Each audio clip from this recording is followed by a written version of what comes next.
Had a class, Humanities 2, Shasta College, Tuesday the 8th. This it's a weird day in history. Yesterday would be December 7th, the day Pearl Harbor was bombed and World War II officially began for the United States. And today, an icon of my generation and me of your dreams or your musical history was assassinated on this day, John Lennon, 1980. Think about that, folks. 40 years ago, when he was 40, gunned down. He would be 80 now. Hard to believe. Wouldn't it be a wonderful place if John Lennon had lived to 80? I think it would be awesome. A large part of our dreams of my generation, the baby boomers and people who are raised on the rock and roll and renegade filmmakers and radical artists and musicians, that was essentially led, so much of it led by the Beatles and John Lennon. It was a devastation that I don't know if we've actually recovered from. Really, in 1963, we had John F. Kennedy getting assassinated. Has the country actually recovered from that? It got altered. History was altered that day. That is for sure. These are groundbreaking days of violence and rage, and violence never solves anything, folks. Not yet, it has.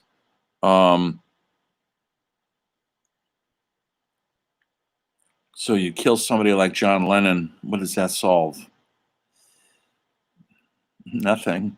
Just makes the culture weep. I'm going to finish out this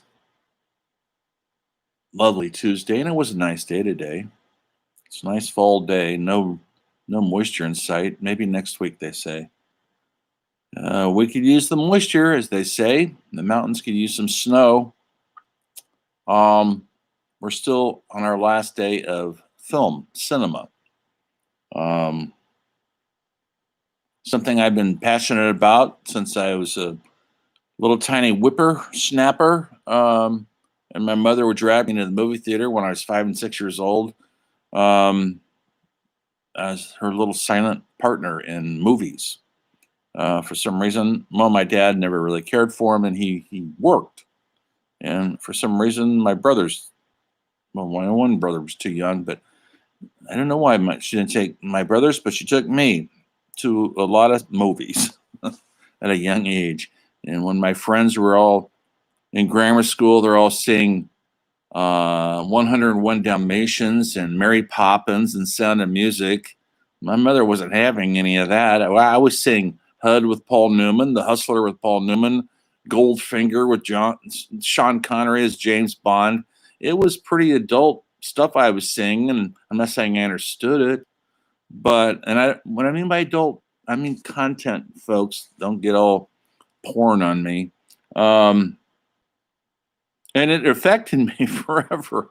I still love those movies, and it took me forever before I saw Mary Poppins, and I thought, what's the big deal here? But I was pretty old for it. Same with Sound of Music. Sorry, it's not my cup of tea, folks. But maybe you know what I'm talking about. Maybe you watch that stuff on holidays. I don't know. But they're iconic films there for sure. And they defined a certain genre, musicals, in Hollywood that really no longer exists. We don't have too many musicals anymore. We've had a few recent ones, Les Mis and a few others. Mamma Mia, which is a movie I could hardly tolerate because I don't like the music of ABBA, folks. Sorry if you like ABBA. Fine. But they're not quite my cup of tea. And so do you think I want to watch an entire movie where we'll be singing ABBA songs? No thanks. Anyway, pass on that one. I do want to finish this little cinema, everything is cinema episode of our humanities class before I go off on another tangent for another 2 days. And then the class is over, folks. I hope you're getting your You found out what you're going to write about on your final paper. I made a list of things. Pick one. Go deep on it. Don't just give me a thumbnail. They copied out of Wikipedia. I keep asking, why do these great people matter? Why does Picasso matter? Why does Mozart matter? Why does John Lennon matter? Why does Nirvana matter? Try to figure that out. And it's not just because they were cool, or they look great, or whatever. They changed the culture. They flipped the culture. Filmmakers from Alfred Hitchcock to David Lean to Sam Peckinpah to Quentin Tarantino have flipped the culture. And now they're part of who we are. Movies are part of who we are. We constantly quote movies, dialogue we like, even if it's a lame Adam Sandler movie, it sticks with us. Why does it stick with us? Because it's a visual medium and we can see it and it sticks in there. Once we see it, I don't think we forget it. You'll have an easier time quoting a movie than you would a novel. Your favorite novel. Can you quote any lines from your favorite novel? But can you quote every line from Pulp Fiction? And I love novels, but because it's not a visual, you're not seeing it, you're having to read it and make your own images in your head. I don't think it doesn't stick as concretely. I wanted to go over some genres of movies which are important. A genre, essentially a French word for category. It's a way to categorize movies into genres. What would be a genre? Well, Western would be a genre, horror, sci-fi for sure. Film noir is a genre that we don't see much anymore. It was mostly in the 50s, dark film or black film, about usually a modern noir would be, could be Pulp Fiction. It could be in color, folks. It doesn't have to be in black and white, but it's usually done at night. They're usually about characters that are operating at night. And so there's interesting, when the city sleeps, some people don't sleep. And that's where film noir exists. And it's usually inhabits a femme fatale, which is a fatal female, another French word, who entices our hero, usually an anti-hero, into doing something untoward, like murdering their husband for the insurance, because he can't resist her sexual desires. She's too powerful, and it's going to bring them all down. Film noir works, punishes everybody. One of my favorite genres, by the way. We have musicals. I just mentioned that, from the great musicals of the 1930s with Fred Astaire and Gene Kelly in the 40s, Gene Kelly in the 50s, Fred Astaire in the 40s and 50s. Then we had the show from the 70s. Maybe you like that one. They're still making musicals every once in a while. Chicago, that was quite a while ago, but they did a good job on that. It's just not so easy to pull it off anymore. People have kind of moved on from it. And now we're all into superheroes. Not we, a younger generation are. I'm not into it that much. Sorry. I watch them because I teach these classes. I understand them. I get the allure, but there's too many of them now.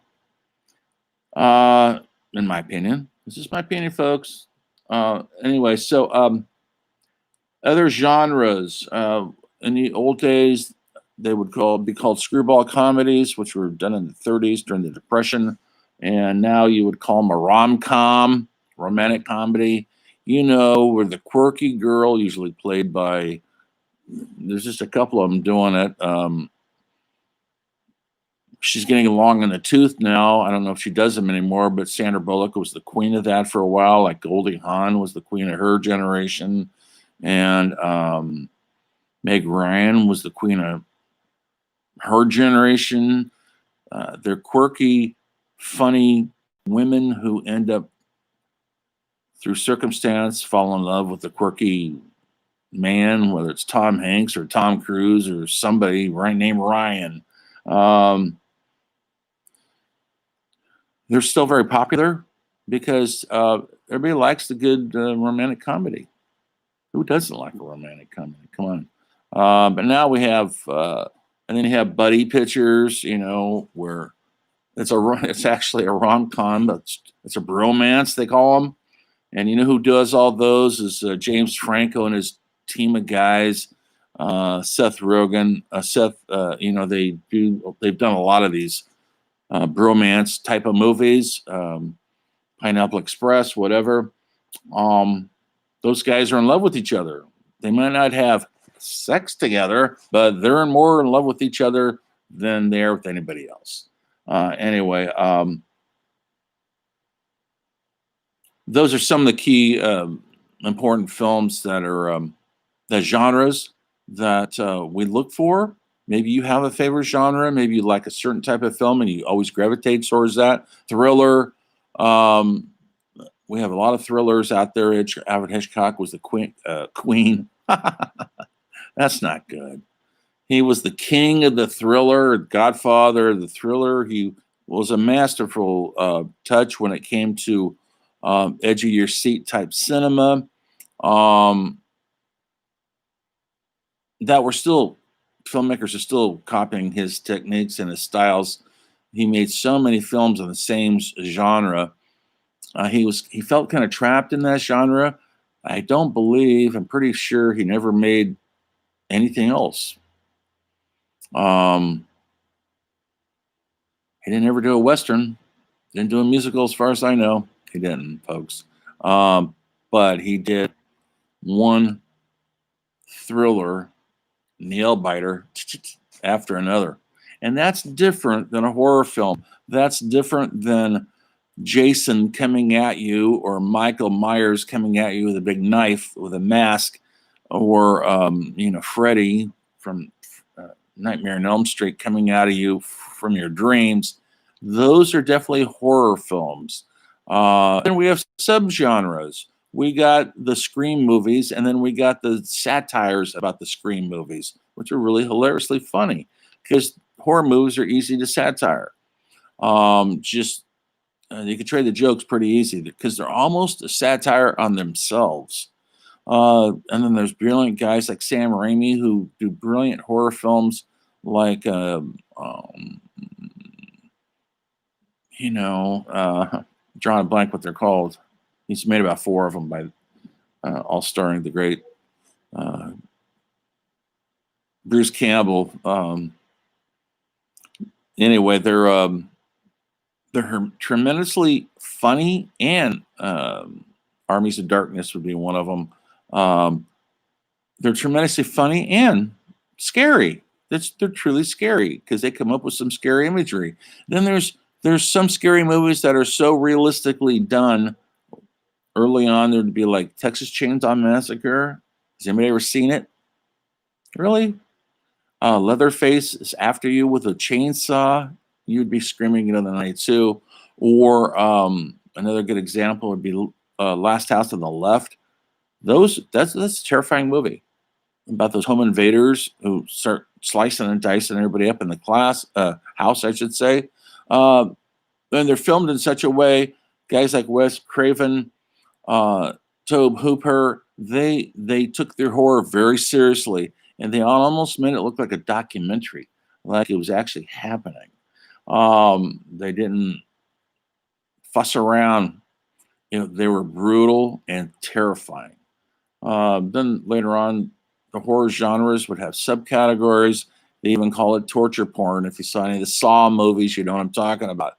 How can we saw somebody up? How can we cut something off of somebody and show? And they're unsettling. Absolutely. Psychological horror is very unsettling because it's up here. You don't see a monster, but the monster's within, and that's always more terrifying. A great subgenre, a great psychological horror film would be The Exorcist. You've ever seen the original Exorcist? Not the remakes. The original. Um, it's truly terrifying because this little 12-year-old girl is possessed by Satan, and that's always not a good thing. You never see the monster, but you sure hear it, and you sure see what Satan does to that little girl and to the people around her, and it's terrifying. That movie gave tons of people nightmares for many years. So horror is a powerful, powerful thing. So be careful out there, folks. Don't get so mundane on horror that you think it's a joke, because maybe one night when you're sleeping alone and your arm falls out of the covers, do you leave it out there in the dark? Do you leave it out there, or do you pull your arm in? Why? What are you afraid of? There's nothing there. You're in bed. You're safe. Not really. We're not safe anywhere. Anyway, so movies are that powerful. They can send a message. They can make us laugh. They can make us cry. They can make us see things we don't want to see. We go to war. We go to the moon. We go to outer space. We run around out in outer space with Princess Leia and the rest of the boys out there shooting their space guns at Darth Vader, and or we don't go to the ocean because we're scared a great white's going to grab our toes. So horror films are very, very powerful, and they're based on our primordial fear of the dark, of things we don't see, the evil person that we always expect is going to get us, which normally they never do because that doesn't exist. But we believe it. Since time began, they've been telling horror stories to children, ghost stories. Hansel and Gretel is a horror story, folks. They go out into the woods. They start eating on the gingerbread house. Not a good thing, folks. Folks, if you're out in the woods and you run into a gingerbread house, I would suggest you walk past. Do not start chomping on the roof of the house, because there's going to be a very upset witch in there and she's not going to be happy about it. Move on. Grimm's fairy tales are really terrifying, and they're stories to terrify children. They work pretty good. They've been movies. We've been basing movies on those for 50 years now, 100 years. Horror goes back to silent films. Nosferatu, Cabinet of Dr. Caligari. There is a ton of horror films to be scared. We like it. If I was in class right now, I'd say, who here likes to go on a roller coaster? Why, I would say. That would be the next question. You know what people always say? I like the adrenaline. Others will say, it feels like a near-death experience. Why do you want to feel that? Don't you want to be alive? Why would you want to feel a near-death experience? Why? Because we all have these desires. Some of us are stronger than others. We go to movies and we kind of see our desires up on the screen, and that's how powerful cinema is. Whether it's your desire to be a cowboy or a spaceman or a filmmaker or a writer or a serial killer, you go see a movie, a hero in a war film, a hero in a cape. There you are up on the screen. That's why movies matter. I'm going to constantly, if we get anything out of this class, is you're going to Ask yourself, why does this stuff matter? Does it? You know the answer to that. It does. It's who we are as a culture. Um, so keep pursuing movies, keep watching movies. They're unending. Yeah, everything's changed now that movie theaters are essentially closed, but there's a lot of Netflix going on. I just watched the Queen's Gambit, excellent series, by the way. Cerebral. Guess what, folks? No car crashes, no superheroes, no blood, but psychological terror, adult contact. Absolutely. If you've seen it, you know what I'm talking about. I just watched another movie called Mink. You probably wouldn't be interested in it because it's in black and white, by the way. It just came out last week. And about the guy who wrote the screenplay for Citizen Kane, which I teach in another class when I teach my film classes. Herman Mankiewicz, it's essentially he wrote the script, he and Orson Welles together, and it's his story. And they filmed it in glorious black and white with the great Gary Oldman playing the lead part. So film continues. We're fascinated with Hollywood. We still are. Who saw Tarantino's last film, Once Upon a Time in Hollywood? Talk about somebody who's fascinated by Hollywood. There's a guy who makes every movie is based on some movies that he grew up with. Kill Bill 1 and 2 is essentially what they called grindhouse, Japanese grindhouse movies from the 70s that he was obsessed with. Karate chopping gang members who saw Kill Bill. It was all based on that. If you watch Reservoir Dogs, Pulp Fiction, then go watch a John Woo movie. A great Chinese filmmaker who influenced Tarantino. Without John Woo, there'd be no Tarantino. Tarantino knows his genres. Django Unchained is his spaghetti western genre. Hateful Eight, similar. These are all, he takes a genre and he makes it into a movie. He does these grindhouse movies. We never got to talk about that in here. These were cheapy, thrill-seeking movies, and that mostly for drive-ins in the 70s that kids flocked to because older adults didn't want to see them, but youth did, and they ate them up. And Tarantino was one of those guys. Now we've got some diversity in Hollywood. Finally, it's taken a long time for African American directors to get their justice, their due. It's taken a long time for women of any color to get their due. Now it's starting to happen, and we're going to see expansion of stories that we can all relate to, not just people in capes, but also people who don't really care about wearing capes. There's a lot of material out there. I always tell my students when they say, well, everything's been done, if they want to write a script or they think about being a filmmaker or something, I go, but your story hasn't been told. Your take on the story hasn't been told. And that's why we keep seeing these same stories over and over again, because each filmmaker, each writer, each director brings their own history to it. And that's what makes it interesting. I mean, how many times have they done the stage play Hamlet? Literally thousands of times. Why do we keep doing it? Because another director will have a different interpretation, another actor will have a different take on it, and we're fascinated by it. That's how rich the material is. You could do it over and over and over again. Why do we like the same songs? Why do we like it when Bruce Springsteen will do a Bob Dylan song and Sheryl Crow will do a Bob Dylan song and Lenny Kravitz will do a Bob Dylan song? We've heard Bob Dylan sing it. Well, we haven't heard Lenny Kravitz sing it. So we're there. We want to see it. This is lasting material, It's not stealing anything. It's part of our culture.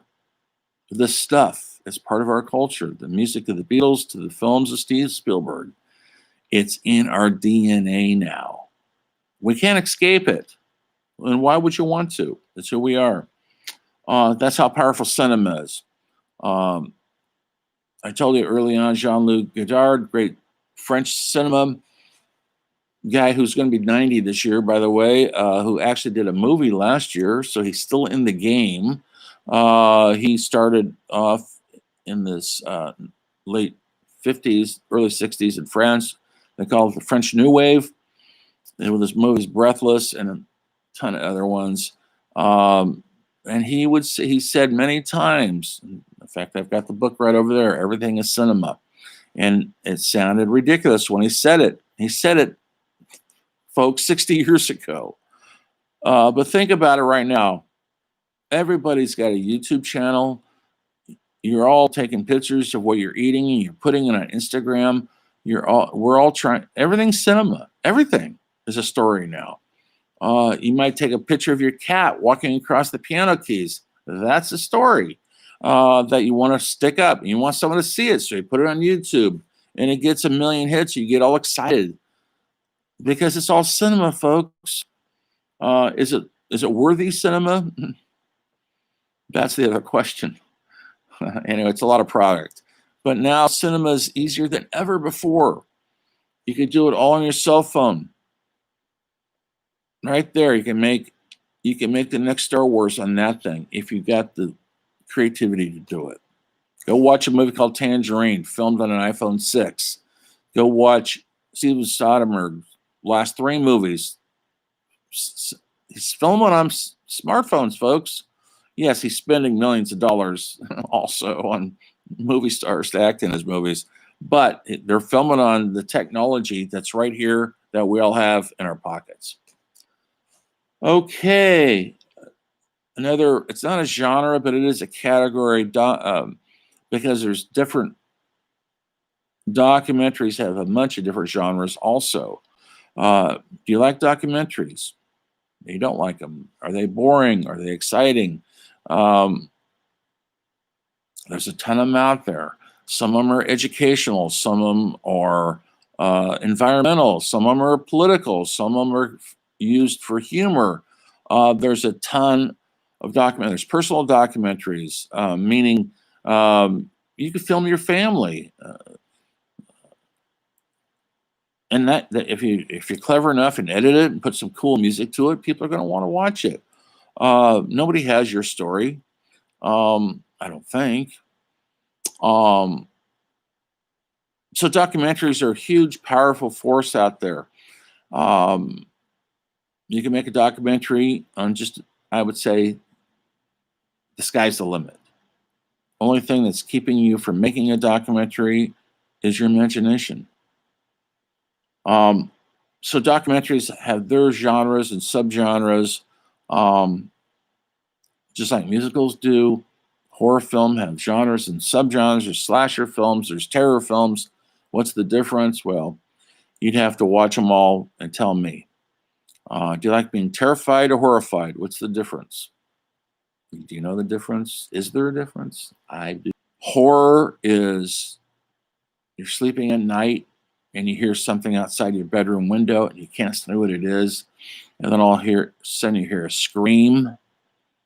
You don't know what it is. That's pretty horrifying. What we do with our imaginations is more horrifying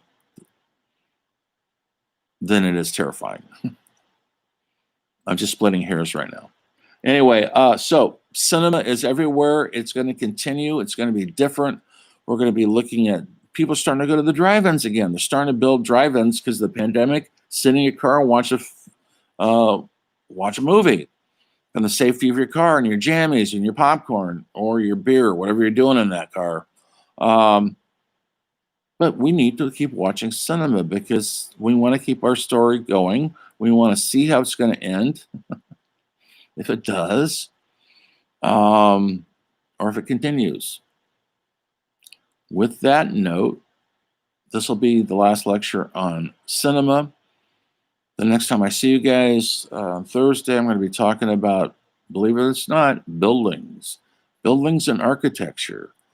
And if you think it's boring, I think you might be surprised how important buildings are to you, whether you know it or not. Anyway, that's part of humanities. It's part of the textbook. I know we've kind of gone off the textbook because we're riffing our guts out now these last 2 days. This stuff's in the textbook, architecture, and if you guys ever get a chance to travel, I hope you do. And I don't mean just around Shasta County. I'm talking about world travel. Look at the architecture. It'll blow your mind. How architecture is so rich, and it's who we are also. Absolutely. The buildings we occupy is a big difference. Makes us who we are. It really does. Anyway, hope you guys have some dreams about living in a cool space one day, working in a cool space. Hopefully we'll get out of our houses into a cool space. After the pandemic, is cinema.